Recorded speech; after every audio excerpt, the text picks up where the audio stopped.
اس دنیا میں جو سکون رکھا ہے، جو اطمینان رکھا ہے، جس میں انسان ایک اچھی زندگی گزار سکتا ہے، اس زندگی میں اگر موت آ جائے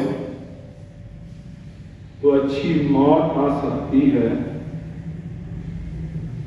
ایمان پر خاتمہ ہو سکتا ہے، سختیوں سے بچ سکتا ہے۔ یہ ساری چیزیں جو انسان کو مل سکتی ہیں وہ ہے نبی صلی اللہ علیہ وسلم کی سنت پہ عمل کرنے سے۔ انسان ایک عالم نے لکھا ہے کہ دنیا کی مثال اندھیرے کی ہے کہ ہر طرف اندھیرا ہی اندھیرا ہے، اور روشنی جو ملے گی وہ نبی صلی اللہ علیہ وسلم کی سنت سے اور تابعداری سے ملے گی۔ جن لوگوں کی زندگیوں میں نبی کی سنت نہیں ہے، نبی صلی اللہ علیہ وسلم کا اسوہ حسنہ نہیں ہے، نبی کی محبت نہیں ہے، وہ لوگ لاکھوں روپے پاس ہونے کے، کروڑوں روپے کی جائیداد ہونے کے، ہر طرح کی سہولت ہونے کے، وہ لوگ پریشان ہیں اور ان کو ذہنی سکون نہیں ہے۔ انسان جتنا بڑا مرضی محل بنا لے، اس محل میں جتنے مرضی قیمتی کپڑے لٹکا لے، پردے لٹکا لے، ٹیلے لگا لے، اے سی لگا لے، اگر نبی کی سنت نہیں ہے تو اس انسان کو اس جگہ پہ سکون نہیں ہے، وہ مطمئن ہی نہیں۔ اور اگر نبی کی سنت ہے تو وہ انسان سادے مکانوں کے اندر، سادے لباس کے اندر، اسی طرح سے سادی رہن سہن کے اندر بھی مطمئن ہوتا ہے اور اللہ سے رابطہ اور تعلق ہوتا ہے۔ پریشانی میں شراب پینا یہ پریشانی کا حل نہیں ہے، پریشانی میں سگریٹ پینا یہ پریشانی کا حل نہیں ہے، پریشانی کے اندر نشہ کرنا یہ پریشانی کا حل نہیں ہے، پریشانی کے اندر نیند کی گولیاں کھا کر سونا یہ پریشانی کا حل نہیں ہے، بلکہ حل یہ ہے کہ وہ انسان نبی کی سنت پہ عمل کرے اور نبی سے محبت کرے۔ اگر خوشی ہے، وسعت ہے، اللہ نے مال دیا ہے، تو انسان کو مال سے جو فائدہ لینا ہے وہ یہ نہیں، علی تھوڑی بات اوپر آ جائے، وہ پریشانی یہ نہیں کہ وہ انسان غلط کام کرے۔ اگر اللہ نے مال دیا ہے تو پریشانی جو انسان کو اس مال کے اندر رب کی نافرمانی کرنے کے اندر کبھی بھی سکون نہیں مل سکتا۔ اس لیے فرمایا کہ انسان دنیا کے اندر جب آتا ہے گویا کہ پریشانیوں میں آتا ہے، اندھیرے میں آتا ہے، اور اگر نبی صلی اللہ علیہ وسلم کی اسوہ حسنہ اپنی زندگی کے اندر اپنا لے، گویا کہ اللہ اس سنت کے صدقے سے انسان کی زندگی کے اندر سکون پیدا فرما دے۔ اور جنہوں نے عمل نہیں کیا وہ لوگ بے شمار پراپرٹیوں کے مالک ہوتے ہوئے بھی ان کی نہ موت اچھی ہوتی ہے نہ ان لوگوں کی زندگی اچھی ہوتی ہے۔ اور اگر اسی طرح سے امام مالک رحمۃ اللہ علیہ فرماتے ہیں کہ نبی صلی اللہ علیہ وسلم کی سنت کی مثال حضرت نوح علیہ السلام کی کشتی کی مثال ہے۔ جس طرح کشتی نوح کے اندر جو لوگ سوار ہو گئے وہ لوگ بچ گئے اور یہ دائیں بائیں رہے، اور جو سوار نہ ہو سکے کوئی پہاڑوں پہ چڑھ گیا، کوئی دائیں بائیں، کسی نے وسائل پہ، کسی نے اپنی عقل سے کام لیا، کسی نے اپنے پیسے سے کام لیا، تو وہ اللہ کے عذاب سے بچ نہ سکے۔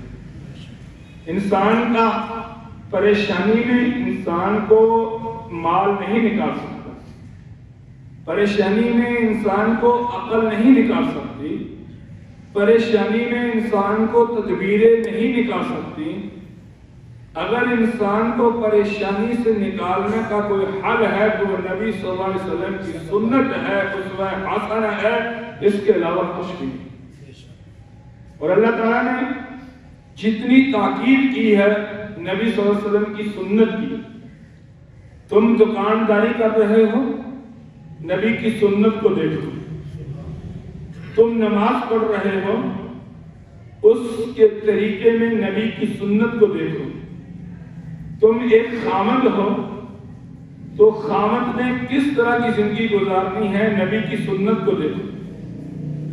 اگر تمہارے گھر بہو ہے، تم نے کس طرح کا اس کے ساتھ رویہ رکھنا ہے، نبی کا طریقہ دیکھو۔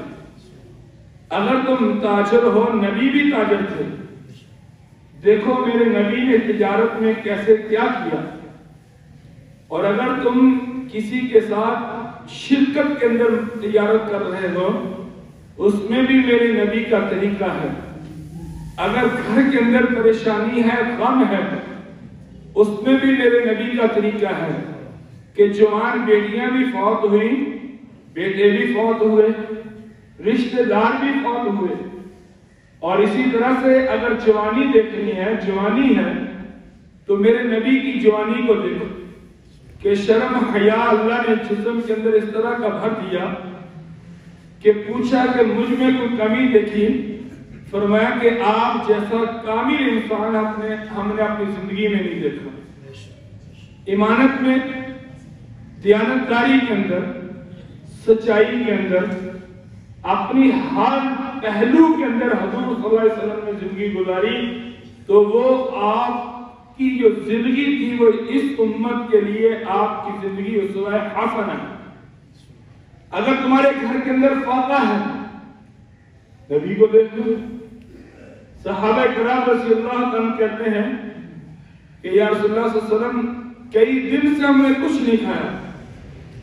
یہاں تک کہ بھوک کی وجہ سے اپنے پیٹ پہ پتھر باندھ لیے۔ آپ نے اپنا پیٹ دکھا دیا قمیض اٹھا کر، انہوں نے ایک ایک باندھا ہوا تھا، آپ نے 2 باندھے ہوئے، اور سبق دیا اس امت کو کہ یہ پریشانیاں اللہ کی طرف سے آتی ہیں، ان کا حل، ان ازمائشوں کا سامنا صبر سے کرنا ہے، تحمل سے کرنا ہے، کسی کے آگے ہاتھ نہیں بنانا۔ ہاتھ بلانے والا انسان لوگوں کے سامنے اللہ کو پسند ہے۔ کوئی انسان اپنی ذات کے لیے، اپنے لیے جتنی مرضی غربت کے اندر، فاقے کے اندر مبتلا رہے، اگر اللہ کے در کو چھوڑ کر، نبی کی سنت کو چھوڑ کر انسان دوسروں کے پاس جاتا ہے، وہ اللہ اور اس کے رسول کی کتاب سے نکل جاتا ہے۔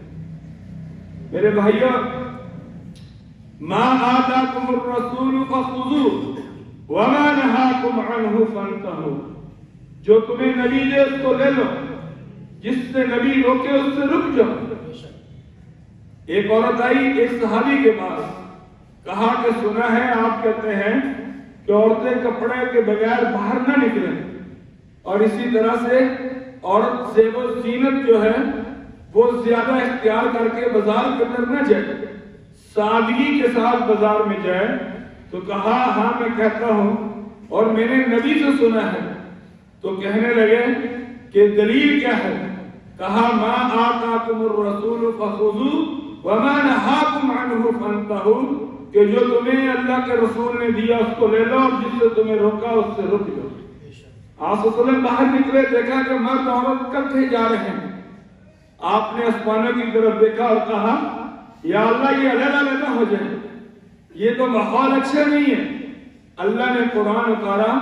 اور پھر حضور صلی اللہ علیہ وسلم کے دور کے اندر ایسا زمانہ آیا کہ عورتیں جب بازار کے اندر جاتی تھی تو ان کے جسم دیواروں کے ساتھ لگے ہوتے تھے اور سڑکوں کے درمیان میں آپ صلی اللہ علیہ وسلم کے زمانے کے اندر عورت چلتی ہوئی نظر نہیں آتی، اور جس جگہ پہ عورت ہوتی تھی وہاں مرد نہیں ہوتا،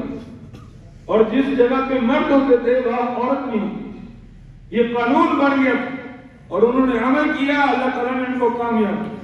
اور میرے بھائیوں، سنت پہ عمل کرنے والے کے لیے دنیا میں کامیابی ہے۔ صحابہ کرام رضی اللہ تعالیٰ عنہ جنگل میں جاتے ہیں اور رات ہو جاتی ہے۔ یہ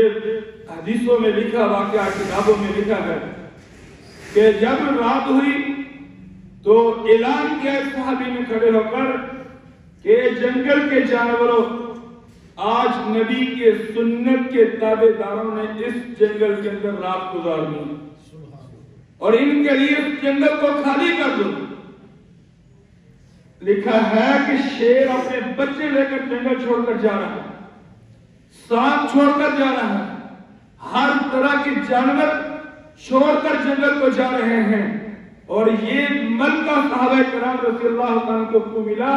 کیونکہ انہوں نے سنت پہ عمل کیا اور اللہ نے ساری دنیا کو صحابہ کا تابعدار بنایا۔ جب نبی کی سنت پہ عمل ہوگا انسان تم سے محبت کریں گے، جب نبی کی سنت پہ عمل ہوگا یہ دنیا والے لوگ تم سے پیار کریں گے، جب تمہارا نبی صلی اللہ علیہ وسلم کی سنت پہ عمل ہوگا تو یہ لوگ تم سے پیار کی نگاہ سے دیکھیں گے۔ اور اگر ہم چاہتے ہیں کہ ہم لوگوں کے گھروں میں، لوگوں کے دلوں میں رہیں، اگر ہم چاہتے ہیں کہ لوگ ہم سے محبت کریں، واللہ یہ میری زندگی کا نچوڑ ہے، ہم نے یہ پڑھا ہے اور دیکھا ہے، عمل کر کے دیکھیں۔ ہم چاہتے ہیں بازار والے ہمیں عزت کی نگاہ سے دیکھیں، ہم چاہتے ہیں گھر والے ہمیں عزت دیں، ہم چاہتے ہیں کہ ہمیں لوگ جو ہے پیار بھری نظر سے دیکھیں، ہم چاہتے ہیں ہم سے جو جنگل کے جانور محبت کریں، ہم چاہتے ہیں دنیا والے ہم سے محبت کریں۔ فرمایا کہ تم نبی کی سنت کو اپنی زندگی میں لے آؤ، یہ ساری دنیا کی مخلوق تم سے محبت کرنا شروع کر سکے۔ یہ اللہ تعالیٰ نے قانون بنایا ہے۔ ہم چاہیں کہ ہم جھوٹ بات بول کر لوگوں کی عزت میں، لوگوں کی نظر میں اپنی عزت بنا رہے، کبھی نہیں بنا سکتے۔ ہوشیاری کر کے لوگوں کی نظر میں اپنی عزت بنا رہے، کبھی نہیں بنا سکتے۔ فراڈ کر کے کہ دنیا کے محبوب بننے، کبھی نہیں بن سکتے۔ دغا دے کر لوگوں کو دھوکہ دے کر ہم کہیں کہ لوگوں کے دلوں میں اپنا گھر بنا لیں، کبھی نہیں بنا سکتے۔ اور نبی کی سنت کو چھوڑ کر ناچ گانا کر کے، شراب پی کر اور جوا کھیل کر، حرام کما کر، غلط بیانی کر کے ہم کہیں کہ معاشرے کے اندر ہمیں عزت ملے، پروٹوکول ملے، تو دوستو یہ کبھی بھی نہیں ہو سکتا۔ یہ اللہ نے قانون بنائے۔ لَقَدْ كَانَ لَكُمْ فِي رَسُولِ اللَّهِ أُسْوَةٌ حَسَنَةٌ، کہ اللہ تعالیٰ نے تمہارے لیے اگر اسوہ حسنہ رکھا ہے تو وہ نبی صلی اللہ علیہ وسلم کی زندگی رکھی، اس کے علاوہ کچھ نہیں۔ فتح مکہ کا موقع تھا، صحابہ کرام رضی اللہ تعالیٰ تلواریں لے کر مکہ میں داخل ہو رہے تھے۔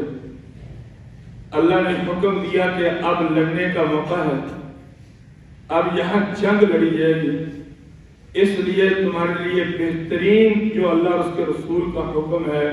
وہ یہ ہے کہ تم اپنا روزہ افطار کر لو، روزہ نہ رکھو۔ اب بعض صحابہ نے روزہ نہ افطار کیا اور اکثر نے کر لیا۔ اب دیکھو کہ عمل بھی نیک تھا، روزہ رکھا ہوا تھا، جہاد میں تھے. جنہوں نے روزہ افطار نہیں کیا ان کی نیت یہ تھی کہ ہم اللہ کے راستے میں روزہ رکھیں گے تو ہمیں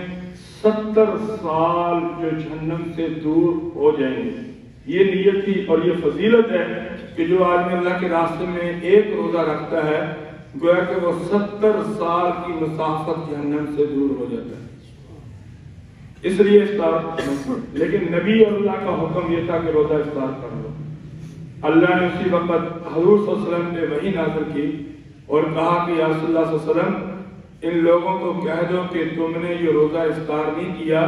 اس میں اللہ اور اس کے رسول کی بات کو نہیں مانا، تم نے صرف بھوک برداشت کی ہے، اس کے اوپر تمہیں اللہ کی طرف سے کوئی اجر نہیں ملے. تمہارا اجر یا ایھا الذین آمنوا اطیعوا اللہ واطیعوا الرسول، اے وہ لوگوں جو ایمان لے کر آئے تم اللہ اور اس کے رسول کی اطاعت کرو. وَلَا تُبْطِلُوا أَعْمَالَكُمْ، اپنے اعمال کو باطل نہ کرو. اگر تم نے اللہ اور اس کے رسول کی اطاعت نہ کی، اپنے پاس سے نیک عمل کرتے رہے لیکن وہ عمل میرے نبی سے ثابت نہیں، وہ عمل میرے نبی نے نہیں کیا، فرمایا کہ اللہ کے ہاں تمہیں وہ عمل کی کوئی اللہ کے ہاں ثواب نہیں ملے گا بلکہ وہ تمہارا عمل ضائع ہوگا. اور جتنا مقام میرے بھائیوں اور میرے دوستوں، جتنا اللہ تعالیٰ نے حضور کی سنت میں جتنا مزہ رکھا ہے، جتنی کامیابی حضور صلی اللہ علیہ وسلم کی نبی کی سنت میں رکھی ہے، اتنی کامیابی کسی چیز میں نہیں رکھی. ہم نے تفسیر کی کتابوں میں پڑھا ہے کہ اللہ تعالیٰ نے حضرت موسیٰ علیہ السلام کو بھیجا کہ جاؤ فرعون کو دعوت دو کہ وہ ایمان کی طرف آئے اور کلمہ پڑھے. اذهبا الى فرعون انه طغى، اذهب الى فرعون انه طغى. وہ گئے، دعوت دی لیکن نہ مانا. اب انہوں نے کہا کہ تو جو یعنی حضرت موسیٰ علیہ السلام کے پاس ایک لاٹھی تھی، اس کو زمین پہ ڈالتے تو وہ سانپ بن جاتی، جب اٹھاتے تو وہ صحیح ہو جاتی، لاٹھی بن گئی. اب فرعون کہنے لگا کہ تو جادوگر ہے، میں تیرے مقابلے میں جادوگر لے کر آؤں گا اور دیکھتا ہوں کون جیتتا کون ہارتا. حضرت موسیٰ علیہ السلام نے کہا ٹھیک ہے. فرعون بادشاہ تھا، بہت بڑی بادشاہ تھی، اس نے اپنے سارے جادوگر اکٹھے کر دیے. انہوں نے کہا کہ اگر ہم فرعون کے اوپر، اگر ہم موسیٰ کے اوپر غالب آ گئے تو ہمیں کیا دے گا؟ کہا پیسے بھی دوں گا اور تمہیں اپنا قریب کر لوں گا. یعنی ہر آدمی چاہتا ہے نا کہ جو بادشاہ وقت اس کے ساتھ میرا تعلق ہو. لوگ تصویریں بنا کر MNA کے ساتھ لگاتے ہیں کہ دیکھو، لوگوں کو بتاتے ہیں کہ دیکھو ہمارا تعلق ہے. کوئی بڑا افسر آ جائے اس کو کھانا کھلا کر تصویر، یا کوئی علاقے کا بڑا مؤسس آدمی آ جائے یا جنازہ پڑھنے آ جائے وہ تصویر، دائیں بائیں، یہ عام چل رہا ہے. انہوں نے فرعون نے کہا کہ اگر تم موسیٰ کو شکست دے گی تو تمہیں وَإِنَّا إِذًا لَّمِنَ الْمُقَرَّبِينَ، تو کیا تو ہمیں اپنے قریب کرے گا؟ قال نعم، کہا ہاں میں تمہیں اپنے قریب کر لوں گا اور تم میرے قریبی بن جاؤ. اب میدان میں آنے سے پہلے قانون یہ بنایا کہ سب نے ایک جیسا لباس پہن کر میدان میں آنا. اب فرعون کے جو نمائندے تھے انہوں نے لباس لیا، سینے کے بعد پہلے حضرت موسیٰ علیہ السلام کے پاس گیا کہ تو نے یہ لباس پہنا. جادو والا ایک خاص لباس تھا. کہا کہ اس لباس کے اندر میدان میں آنا. حضرت موسیٰ علیہ السلام نے کہا میں تمہارا لباس کیوں پہنوں؟ تم کافر ہو، میں تمہارا لباس کیسے پہن سکتا؟ یعنی غیر مسلم آدمی کی کسی بات سے متاثر ہونا یہ انسان کی اپنی ایمان کی کمزوری ہے. میری بات یاد رکھنا دوست. ہم دیکھتے رہتے ہیں یہ لوگ باہر سے آتے ہیں، خاص کر یورپ ممالک سے، وہ ان کی بڑی تعریفیں کرتے ہیں، وہ ایسے وہ اتنے اچھے، وہ فلانے. یہ ہمارے ملک کے اندر جو بات امنی ہے وہ انہی کی مہربانی ہے. انہوں نے اپنے ملک کے اندر تو نبی والا قانون بنایا ہوا ہے لیکن ہمارے ملک کے اندر رہنے نہیں دیتے. اب جو ہمارے ملک کے اندر یہ مہنگائی کے طوفان آتے ہیں، دائیں بائیں چیزیں آتی ہیں، یہ ساری انہی کی مہربانی ہے. IMF نے کہا یہ بجلی زیادہ کر دو، فلانا زیادہ کر دو، فلانا. کبھی IMF نے آ کر یہ کہا کہ یہ تم بڑے افسر جو بڑے ٹائپ کے بڑے MNA اپنے کروڑوں روپے کا خرچہ اس کو کم کر دو؟ جب بھی آتا ہے غریب آدمی کے خرچے کے اوپر آتا ہے، یعنی وہ اتنے ایمان والے لوگ نہیں ہیں، اتنے تہذیب یافتہ نہیں ہے، پوری دنیا کے اندر ان لوگوں نے آگ لگائی ہوئی ہے اور ایک انہوں نے منصوبہ بنایا ہوا کہ جس ملک کے اندر مسلمان رہ رہے ہیں ان کو سکون سے رہنے نہیں دیں، اور ہمارے لوگ ان سے متاثر ہوتے ہیں، ان کی زندگی کو شان و شوکت سے حضرت موسیٰ علیہ السلام نے کہا میں یہ لباس نہیں پہنوں، وہ کہنے لگے ہم یہ کر رہے ہیں، کہا جو مرضی کرنا کر لو میں تمہارا لباس نہیں پہنوں۔ انہوں نے سوچا، کہا وہ آئے حضرت موسیٰ علیہ السلام سے پوچھا کہ تم بتاؤ کیسا لباس پہننا؟ کہا کہ بھائی اس طرح کا لباس ہو، یہ لباس ہو، یہ سنت والا لباس ہے۔ انہوں نے کہا چلو ایسا بنا لیں، وہ اس کے مطابق لباس پہنایا۔ لباس پہنانے کے بعد حضرت موسیٰ علیہ السلام نے وہ لباس پہنا اور موسیٰ علیہ السلام جیسا لباس جادوگروں نے پہنا میدان میں آئے۔ میدان میں آنے کے بعد جب جادوگروں کو پتہ چل گیا کہ موسیٰ علیہ السلام سچے نبی ہیں، وہی کلمہ پڑھ کے وہ لوگ اسلام میں داخل۔ حضرت موسیٰ علیہ السلام نے کہا کہ یا اللہ فرعون کو میں نے دعوت دی، انہوں نے تو کلمہ پڑھا نہیں، جادوگروں کو میں نے دعوت نہیں دی، انہوں نے کلمہ پڑھ لیا، اس کی وجہ کیا ہے؟ یہ بات سننے کی ہے۔ تو اللہ نے فرمایا کہ موسیٰ فرعون نے تیرے جیسا لباس نہیں پہنا جس کی وجہ سے میں نے اس کے لیے ہدایت کے راستے نہیں کھولے، انہوں نے تیرے جیسی شکل بنا لی اور جو نبی جیسی شکل بنا لے اور میں اس کو ایمان کی توفیق نہ دوں، یہ میری رحمت کے خلاف ہے۔ جب جادوگروں نے تیرے جیسا لباس پہن لیا تھا میں نے اسی وقت حکم لگا دیا تھا کہ اب یہ لوگ ایمان میں داخل ہو۔ میرے بھائیوں، جب نبی جیسی صورت ہو، نبی جیسا لباس ہو، نبی جیسی گھریلو زندگی ہو،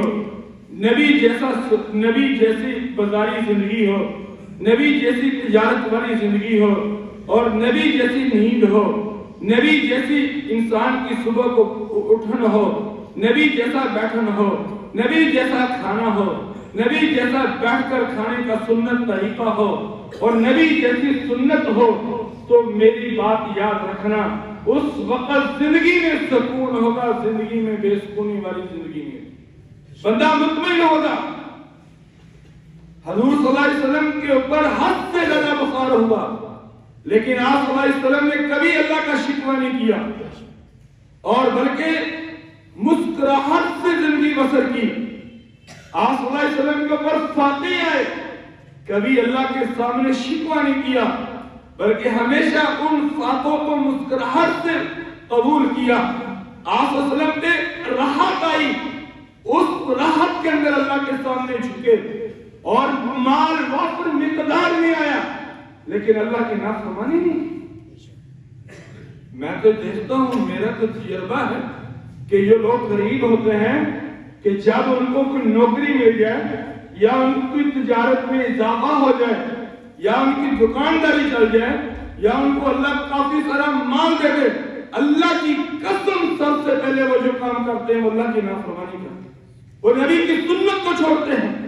اور ان چیزوں کو اگر دیکھنا ہو تو شادیوں پہ دیکھو جا کر ان لوگوں کی کہ وہ ساری رات ڈانس، کنجر خانہ اور مجرے ان لوگوں کی شادیوں پہ ہوتے ہیں، اور وہ لوگ ہوتے ہیں کہ جن کو اللہ نے مال دیا ہوتا ہے اور وہ سب سے پہلے اللہ کے مال کو دیتے ہیں۔ میرا ایک دوست تھا، غریب، انتہائی درجے کا غریب، اس نے نفل پڑھنے بڑا پڑھا لکھا تھا، کہنے لگا کہ یار اللہ مجھے نوکری دے دی، اللہ مجھے نوکری دے دی، اللہ نے زبردست نوکری دے دی اور لاکھ سے زیادہ تنخواہ لگ گئی، اب 2 لاکھ کے قریب تنخواہ لے رہا ہے۔ سب سے پہلا کام، مالدار بننے کے بعد سب سے پہلا کام 5 وقت کی نماز پڑھنا۔ جو آدمی تہجد پڑھتا ہے، جو آدمی نفل پڑھتا تھا، لیکن جب اللہ نے مال دے دیا اس نے سب سے پہلے اس نماز کو چھوڑا، اس تہجد کو چھوڑا جس کے اندر اس نے رو رو کر اللہ سے مانگا سب سے پہلے۔ دوسرا کام، جب شادی کی ساری رات شراب چلائی، ساری رات نچائے گانے گانے والے، اب جب بچے پیدا ہو رہے ہیں بچوں کے نام ہندوؤں کے ناموں کے اوپر نام رکھا۔ میں نے ایک دفعہ دعوت کے نام پہ اس کو کیا، میں نے کہا یار یہ کیا ہے، اور کہنے لگے کسا تو نہیں جانتی کرا کرو، تسی کہڑے کام تے لگے مولوی ہے بھوکے ننگے ہے یہ تہاڈے اگے نہ پیچھے اے مالدار دی اپنی زندگی ہے تسی چھڈو تانوں اپنے حال تے میرے بھائیو یہ کوئی زندگی یہ کوئی خدا کی قسم یاد رکھنا میرے دوستو اگر ہم جوانی کے اندر اپنا پیسہ نہ سنبھال سکیں گے جوانی کے اندر اپنی جوانی نہ سنبھال سکیں گے جوانی کے اندر اپنے وقت کو نہ سنبھال سکیں گے اور صحت کے اندر اپنے وقت کو قیمتی نہ بنا سکیں گے صحت کے اندر اگر اپنے رب کو راضی نہ کر سکیں گے صحت کے اندر اگر اپنے ماں باپ کی خدمت نہ کر سکیں گے صحت کے اندر اگر اپنے رشتہ داروں کے ساتھ رشتہ داری نہ نبھا سکیں گے صحت کے اندر اگر ہم دوستوں کے ساتھ اچھائی نہیں کر سکیں گے صحت کے اندر اگر ہم معاشرے کے اندر ایک بھلائی نہیں پلا سکیں گے اور اس صحت کے اندر اس جوانی کے اندر اگر ہم اچھی سوچ نہیں رکھ سکیں گے تو بڑھاپے کے اندر سوائے پچھتاوے کہ ہمارے پاس کچھ بھی ہمارے کام نہیں یہ جوانی اللہ نے بنائی ہے آخرت بنانے کے لیے ایک آدمی نے کتابوں کے اندر واقعہ لکھا ہے ایک آدمی نے کہا کہ میں آج پوچھتا ہوں لوگوں سے کہ اگر تمہیں آج موت آ جائے تم کیا کرو گے مثال کے طور پر ہم جتنے بیٹھے ہیں ہم سے کوئی آدمی سوال کرے کہ اگر تم نے 15 منٹ کے بعد مرنا ہے تو کیا کرے گا جواب ہر آدمی کا اپنا اپنا ہے اب اگلا تو ہماری کوشش ہے اگر ہمیں 15 منٹ کے بعد موت آنی ہے تو ہم فوراً کہیں گے لا الہ الا اللہ محمد رسول اللہ جب باہر نہیں جانا بس ثابت ہی بیٹھے رہنا چلو اچھی مر جائیں گے اللہ بھی کاٹ کرنا اگر پتہ چلے اس آدمی نے ایک پرچہ لکھا اور کہا کہ فلانے تو بتا کہنے لگا میں نماز شروع کر دوں گا میں اپنا مال اللہ کے راستے میں دے دوں گا میں سجدے میں گر جاؤں گا توبہ کروں گا اللہ کے سامنے رہوں گا دوسرے کے پاس گیا تیسرے کے پاس گیا چوتھے کے پاس گیا ایک اللہ کے ولی کے پاس گیا اس کو کہا کہ اگر تو نے آج مرنا ہے تو تو کیا کرے گا کہا جو روزانہ کرتا ہوں میں وہی کروں جو روزانہ کرتا ہوں میں وہ کروں مثال کے طور پر اگر ہمیں پتہ چل جائے ہم نے مرنا ہے تو ہم یہ نہیں کہہ سکتے جو ہم روزانہ کرتے ہم تو نماز نہیں پڑھتے ہماری روزانہ کی نمازوں کی حاضری لگا لیں ایک رجسٹر بنائیں اس کے اوپر ظہر فجر پھر اسی کے فجر ظہر عصر مغرب عشاء لکھ لیں اور پھر ایک کھانا لگائیں سچ کتنے بولے جھوٹ کتنے بولے حرام کتنا کمایا حلال کتنا کمایا اور خود ڈائری پر کریں شام کو 24 گھنٹے کا رزلٹ نکالیں پتہ چلے گا ہم نے کیا کیا اس نے کہا میں کچھ بھی نہیں نیا کروں گا کہا کیوں کہا جب سے اللہ نے مجھے جوانی دی ہے واللہ میں نے اپنی زندگی میں نبی کی سنت سے ہٹ کر کوئی عمل کیا ہی نہیں مجھے کیا ضرورت ہے کچھ نیا کرنے کی جب میری زندگی کا 24 گھنٹے کا وقت نبی کی سنت میں گزر رہا ہے تو میں کیا نیا کروں گا اور 24 گھنٹے کی زندگی سنت کے مطابق ہماری جو ہے وہ عبادت ہے سنت کے مطابق دکانداری ہے اب صبح آئے دکان کھولتے ہیں یاسین لگاتے ہیں موبائل پہ خود پڑھنے کی توفیق نہیں ہے موبائل پہ لگا دیتے ہیں جی میں پہلے آ کر یاسین لگاتا تو پڑھ بیٹھ 2 منٹ اگر داخل نہ بھی کریں تو کون سی بیماری اب وہ موبائل کے اوپر یاسین لگا دینی اور خود شروع کر دینا ہے داخل اور یاسین کو خود بھی توجہ سے نہیں سننا اور پھر انسان اس کے اوپر یاسین پوری کرنے کے بعد موبائل بند کر دینا ہے پھر سارا دن جھوٹ مارنا پھر سارا دن تو غلط چیزیں بیچنا اور انسان کو زیادہ منافع لینا اور ڈبل منافع رکھ کے لینا کیا یاسین کی برکت کرے گی میں کہتا ہوں بجائے پوری یاسین لگانے کے ایک رکوع خود پڑھ لو وہاں بیٹھ کر ایک رکوع نہیں پڑھ سکتے 2 آیتیں پڑھ لو لیکن سچ بولتے رہو دیانتداری سے منافع لیتے رہو صبح سے لے کر شام تک جب گھر پہنچو گے تو وہ تمہاری ساری دکانداری واللہ تمہاری اللہ عبادت میں تبدیل ہو آسوسر میں منڈی میں گئے دیکھا کہ اوپر گندم پڑی فرمایا گندم میں کہا بہترین آپ نے اس طرح ہاتھ ڈالا نیچے تر گندم کہا یہ کیا ہے کہا جی وہ بخش کی جو بات ہوتی ہے آپ نے فرمایا کہ اگر تم ملاوٹ کرے گا تو یاد رکھنا تیرا ہمارے ساتھ کوئی تعلق نہیں اگر تم ملاوٹ کرے گا قیامت کے دن تو ہماری لائن میں نہیں کھڑا ہوگا اگر تیرے رزق کے اندر حرام کی آمیزش آ گئی تو اللہ اس برکت کو اٹھا دے گا اور اس کے حلال کب بنے گا جب نبی کی سنت کے مطابق انسان زندگی اور اسی طرح سے اس سے بڑی اللہ تعالیٰ قرآن پاک کے اندر فرماتے ہیں قُلْ إِن كُنْتُمْ تُحِبُّونَ اللَّهَ فَاتَّبِعُونِي يُحْبِبْكُمُ اللَّهُ وَيَغْفِرْ لَكُمْ ذُنُوبَكُمْ۔ بڑی پیاری بات ہے، قرآن پاک کی آیت ہے اور تیسرا پارہ ہے، سورۃ آل عمران شروع ہو رہی ہے، تقریباً تیسرا چوتھا رکوع۔ فرمایا کہ اگر تم اللہ سے محبت کرتے ہو، یہ اللہ کہہ رہا ہے، اگر ہو تم اللہ سے محبت کرتے، تم نے بتانا ہے کہ میں اللہ سے محبت کرتا ہوں، تو فرمایا کہ پھر ہر چیز کے اندر فاتبعونی، میرے نبی کی اتباع کرو۔ انسان اپنے باپ کو کہے کہ میں تجھ سے محبت کرتا ہوں، باپ کہے پانی کا گلاس پلا دے، کہے کہ ابو جی یہ نہیں ہوتا، پانی کا گلاس تو نہیں پلاتا لیکن میں محبت کرتا ہوں، نہیں مانے گا باپ۔ ماں کو کہے کہ اماں جان پیروں ہاتھ لا دے، ماں دے پیر دبا دے، لیکن برفی یہ چھپا کے بیوی نے جا کے کھوا دے تو ماں کدے نہیں مانے گی کہ بچہ کتنا پیار کرتا ہے۔ یہ بات سوچنے کی ہے۔ اب کہنا یہ کہ میں اللہ سے محبت کرتا ہوں اور 5 وقت کی نماز پڑھنی، میں اللہ سے محبت کرتا ہوں کہ قرض لے کر واپس نہیں کرنا۔ کئی لوگ جو ہمارے ساتھ ہر آدمی اپنا دکھ شیئر کرتا ہے، ہر آدمی ہمیں بتاتا ہے فلانے بندے نے اتنے پیسے دینے، فلانے نے جو کرنا ہے، فلانے نے یہ کرنا ہے۔ اللہ کی قسم رونا آتا ہے ہم لوگوں کی ہسٹری سن کر کہ نماز پہ نماز پڑھے جانا، سجدے پہ سجدے کیے جانا، اور جس سے پیسے لے لے وہ اس بیچارے کو دوبارہ پیسے دینے کا حساب کتاب ہی نہیں کتابتا، بلکہ گھر کے اندر بیٹھے ہوئے اس نے آواز دینی حضرت بارہ، ان کا تو یہ ہے ہی۔ اب مجھے بتاؤ، حضور صلی اللہ علیہ وسلم نے فرمایا کہ قیامت کے دن ہر چیز معاف ہو جائے گی لیکن قرض معاف نہیں ہوگا، بلکہ آپ صلی اللہ علیہ وسلم مقروض آدمی کا جنازہ ہی نہیں پڑھاتے تھے۔ پھر جب اللہ نے آپ کو وسعت دے دی، پھر آپ نے کہا کہ اس کا قرض میں اتارتا ہوں، چلو پہلے جس نے قرض لینا وہ آ جائے، میں اس کا قرض لوں۔ اور ہم قرض سے مکر کر اپنے آپ کو بڑا بنا لیتے ہیں۔ یہ میرے نبی کی سنت نہیں ہے میرے دوست۔ آپ نے فرمایا بہترین شخص وہ ہے جو قرض لے کر وقت کے اوپر قرض ادا کرتا ہے۔ تو اس لیے میرے بھائیوں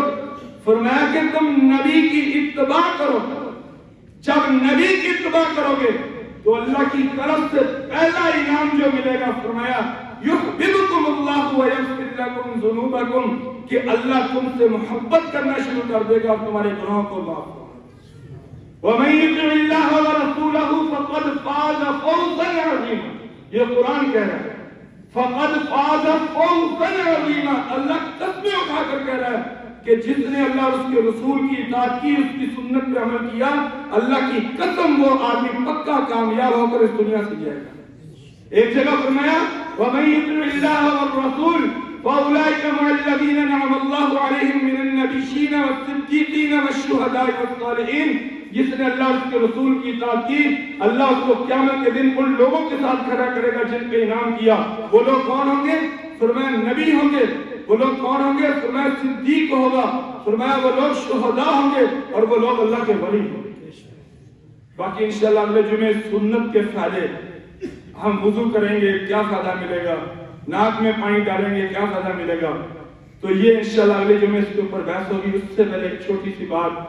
ہم نئے کپڑے پہنتے ہیں نا، نئے کپڑے، آج میں نے پڑھا، چلو بتا دیتا ہوں، صرف تھوڑی سی سیکنڈوں کی بات ہے۔ فرمایا کہ جب تم نئے کپڑے پہنو تو پرانی چیزیں ضائع نہ کرو، پرانی چیزیں کسی ضرورت مند آدمی کو، جوتی یا ٹوپی یا کپڑے یا لوئی یا جو بھی ہے وہ کسی ضرورت مند آدمی کو دے دو۔ حضور صلی اللہ علیہ وسلم تو عمر رضی اللہ عنہ اس حدیث کے راوی ہیں کہ جب تم اپنا پرانا لباس کسی دوسرے کو دے دو گے، جب تک وہ پہنے گا تم اللہ کی حفاظت میں رہو گے، اللہ کے پردے میں رہو گے، اور اللہ تعالیٰ تمہیں جہنم سے دور فرما دے گا۔ پرانی چیز یار، پرانے کپڑے ہیں، اللہ سے دعا ہے اللہ کی توفیق۔